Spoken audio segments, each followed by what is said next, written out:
നമസ്കാരം. 18ാം ലോക്സഭയിലേക്ക് തെലങ്കാനയിൽ നിന്നും തെരഞ്ഞെടുക്കപ്പെട്ട കോൺഗ്രസ് എംപിമാരും അവർ പ്രതിനിധീകരിക്കുന്ന ലോക്സഭാ മണ്ഡലവും ലഭിച്ച ഭൂരിപക്ഷവും. പെഡപ്പള്ളി ലോക്സഭാ മണ്ഡലം കോൺഗ്രസ് സ്ഥാനാർത്ഥി വാംസി കൃഷ്ണഗഡ്ഡം 1,31,364 വോട്ടുകളുടെ ഭൂരിപക്ഷത്തിലാണ് വിജയിച്ചത്.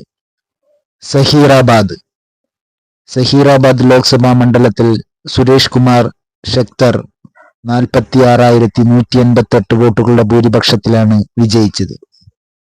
നാഗർ കുർണൂൽ കോൺഗ്രസ് സ്ഥാനാർത്ഥി ഡോക്ടർ മല്ലു രവി, അദ്ദേഹം 94,414 വോട്ടുകളുടെ ഭൂരിപക്ഷത്തിലാണ് വിജയിച്ചത്. നൽഗോണ്ട ലോക്സഭാ മണ്ഡലം കുണ്ട്രു രാഘുവീർ എന്ന കോൺഗ്രസ് സ്ഥാനാർത്ഥി 5,59,905 വോട്ടുകളുടെ ഭൂരിപക്ഷത്തിലാണ് വിജയിച്ചത്.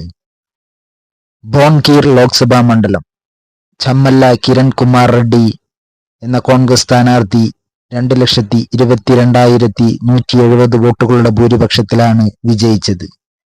വാറങ്കൽ ലോക്സഭാ മണ്ഡലം കോൺഗ്രസ് സ്ഥാനാർത്ഥി ഖഡിയം കാവ്യ 2,20,339 വോട്ടുകളുടെ ഭൂരിപക്ഷത്തിലാണ് വിജയിച്ചത്.